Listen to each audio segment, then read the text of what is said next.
بسم اللہ الرحمن الرحیم صلی اللہ علیہ وسلم۔ ڈیئر اسٹوڈنٹس، آج ہم نئے ٹاپک کے ساتھ حاضر ہیں۔ وہ ہمارا دوسرا لیکچر ہے بزنس کمیونیکیشن پر مؤثر ابلاغ کے عناصر یا لوازمات، ایلیمنٹس آف افیکٹو کمیونیکیشن۔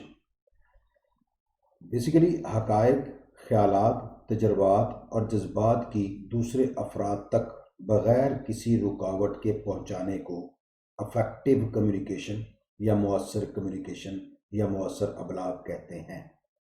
یعنی جو پیغام پہنچانا ہے بالکل اسی طرح دوسرے افراد تک پہنچے، اور جب یہ بالکل درست انداز میں دوسرے فرد کی سمجھ میں آ جائے تو یہ کامیاب ابلاغ ہے، کامیاب کمیونیکیشن ہے۔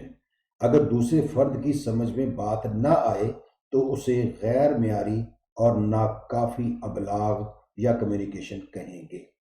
آج ہم مؤثر ابلاغ کے لیے یعنی افیکٹولی کمیونیکیٹ دوسرے افراد تک ہو سکے ہماری بات یا پیغام یا معلومات، تو اس کے لیے ہم چند عناصر یا لوازمات کو، ایلیمنٹس کو ڈسکس کرتے ہیں۔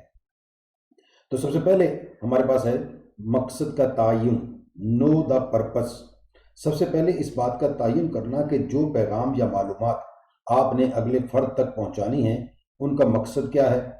جس وقت آپ کو مقصد واضح ہوگا تو آپ وہ معلومات زیادہ منطقی انداز میں ترتیب دیں گے۔ اس کے لیے معلومات کو پہنچانے کی وجوہات کو علیحدہ کاغذ پر نوٹ کر لیں تاکہ آپ بعد میں پیغام پہنچاتے وقت بھول نہ جائیں کہ پیغام پہنچانے کا اصل مقصد کیا ہے۔ دوسرے number per elements of effective communication میں ہے آئیڈینٹیفائی یور آڈینسز، سامعین کی شناخت۔ دوسرا اہم قدم معلومات کی مؤثر انداز میں ترسیل میں سامع کا تعین یعنی شناخت ہے، یعنی آپ کے سننے والے کی پہچان ہے کہ آپ نے پیغام معلومات کس فرد تک پہنچانی ہے۔ اپنے پیغام کو لسنر یا ریڈر کی ضرورت کے مطابق اس طرح تیار کریں کہ آپ کو یقین ہو جائے کہ وہ پیغام بہتر طریقے سے وصول کرے گا۔ اگر آپ سامعین کا تعین بہتر انداز میں کر لیتے ہیں، لسنر یا ریڈر کا تعین بہتر انداز میں کر لیتے ہیں، تو آپ کی کمیونیکیشن افیکٹو ہو سکتی ہے، آپ کا ابلاغ مؤثر ہو سکتا ہے۔ تیسرے نمبر پر ہمارے پاس ہے ذرائع کا تعین کرنا، ڈٹرمن دا میڈیا، یعنی جو پیغام آپ نے بھیجنا ہے کس طریقے کے مطابق بھیجنا ہے۔ عام طور پر پیغام کی ترسیل کے دو طریقے ہیں۔ پہلا ہے زبانی ترسیل کا طریقہ یعنی وربل میڈیا، اور دوسرا ہے تحریری ترسیل کا طریقہ یعنی ریٹن مٹیریل یا ریٹن میڈیا۔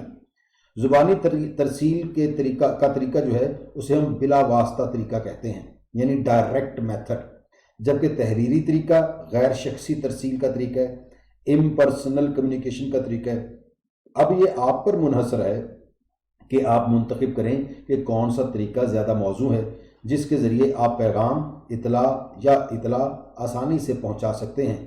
ویسے تحریری طور پر پیغام یا اطلاع کی ترسیل میں غلط فہمی کے امکانات زیادہ ہوتے ہیں۔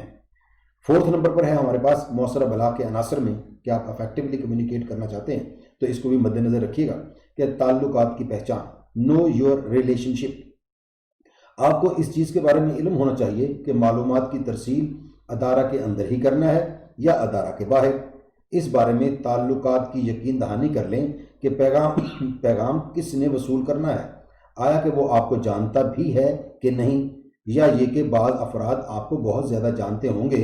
اس لیے پیغام کی ترسیل مؤثر اس وقت ہوگی، افیکٹو اس وقت ہوگی جب آپ اس بارے میں احتیاط سے قدم اٹھائیں گے تاکہ جس حساب سے تعلقات ہیں اسی حساب سے آپ اگلے فرد کو مخاطب کر سکیں اور پیغام پہنچا سکیں۔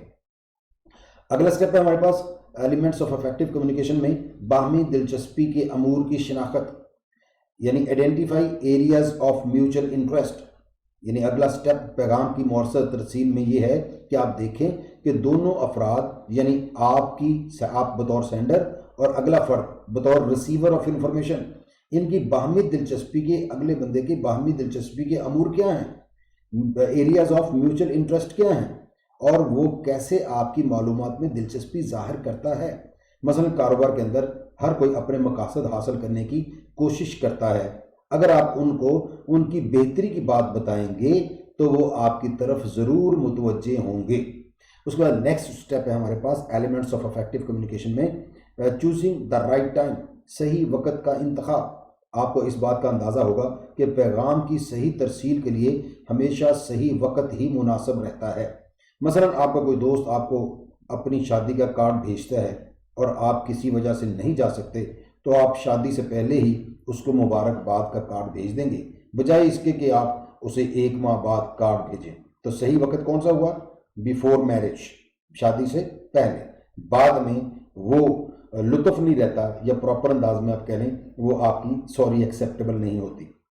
اسی طرح اگر ادارہ کے اندر مزدور یونین مطالبات کی لسٹ دیتی ہے آپ کو کہ these are over demands, so fulfil over demands, انہیں پورا کیا جائے، اور آپ قانون کے دائرے کے اندر رہ کر مناسب وقت میں ان کے ساتھ کوئی معاہدہ کر لیتے ہیں تو پھر تو آپ کامیاب ہیں، بجائے اس کے کہ آپ ان کے مطالبات کی لسٹ کو ایک طرف رکھ دیں اور مزدور یونین کے ممبران سے بحث و مباحثہ شروع کر دیں اور وقت ضائع کریں.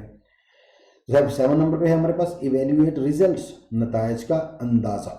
آخر میں یہ 7واں پوائنٹ ہے، لاسٹ پوائنٹ ہے effective elements of effective communication میں، مؤثر ابلاغ کے عناصر یا لوازمات میں، کہ آخر میں آپ جب سارا پروسیس مکمل کر لیتے ہیں تو اپنی کارکردگی کو چیک کرنے کے لیے نتائج کا اندازہ اور مقاصد کا حصول دیکھیں.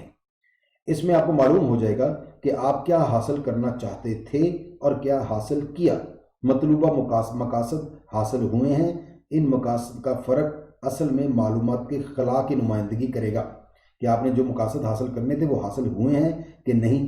اگر نہیں ہوئے تو ہم کہیں گے there is communication gap between sending the informations and receiving the informations. اور اس کو مد نظر رکھتے ہوئے پھر کیا کریں گے آپ؟ اس کا جو کمیونیکیشن گیپ ہے اس کو مد نظر رکھتے ہوئے آپ اپنے مستقبل کے مقاصد کا تعین کریں گے اور اس خلا کی وجوہات ڈھونڈیں گے جو کمیونیکیشن گیپ ہے، ابلاغی خلا جو ہے، تاکہ مستقبل میں ترسیل کا خلا کمیونیکیشن گیپ پر ہو سکے اور آپ افیکٹو کمیونیکیشن کر سکیں، مثبت رد عمل دوسرے فرد کا حاصل کر سکیں. کیونکہ جب تک مثبت رد عمل آپ کو نہیں ملے گا ہم اسے افیکٹو کمیونیکیشن نہیں کہہ سکتے. یہی 7 پوائنٹ ہم آپ کو ایک یہ ڈائیگرام سا بنایا آپ کے سامنے، اسے ظاہر کرتے ہیں. وہی پہلے نمبر پر نو دا پرپس، آپ کو مقصد کمیونیکیشن کرتے ہوئے مقصد کا پتہ ہونا چاہیے. آئیڈینٹیفائی یور آڈینسز، یعنی اپنے سامعین، سننے والوں یا ریڈرز سے آپ کی پہچان ہونی چاہیے، آپ کو جاننا چاہیے کہ کن کو معلومات پہنچانی ہے. تیسرے number per determine the media, کون سا ذریعہ کمیونیکیشن کا، کون سا ذریعہ ابلاغ کا، کون سا ذریعہ آپ کے لیے سوٹیبل ہوگا کہ آپ کی باتیں، معلومات دوسرے افراد تک مناسب انداز میں پہنچ سکیں. یہ ہم نے ڈسکس کیا اس میں کہ وربل بھی ہو سکتا ہے اور ریٹن بھی. اس کے بعد نو یور ریلیشن شپ، یعنی جو معلومات وصول کرنے والے ہیں ان کے ساتھ آپ کے تعلقات کس طرح ہیں، اس کو آئیڈینٹیفائی کریں. نیکسٹ ون ہے اس میں باہمی دلچسپی کے امور کی شناخت، یعنی identify areas of mutual interest. دونوں پارٹیز آپس میں اگر ایک دوسرے کی دلچسپی کو پہچانتی ہوں گی تو معلومات کو کنوے کرنا آسان ہو جائے گا. اور پھر ہے right time, choose the right time. اور اس کے بعد جب یہ سارا پروسیس کر لیں تو ایویلیویٹ ریزلٹس، نتائج کا اندازہ لگائیں. یہاں سے آپ کو معلوم ہوگا کہ آپ نے پراپر انداز میں معلومات دوسرے افراد تک پہنچا دی ہیں کہ نہیں پہنچائی. یعنی اگر تو پازیٹیو ریسپانس ملتا ہے تو that will be effective communication, اور اگر آپ کو پازیٹیو ریسپانس نہیں ملتا it means there is gap between communication. تو ڈیئر اسٹوڈنٹس اینڈ لسنرس، آج یہ ہمارا ٹاپک یہیں پہ وائنڈ اپ ہوتا ہے. اگلے ٹاپک تک کے لیے اجازت. اللہ حافظ and thank you for watching this channel and video.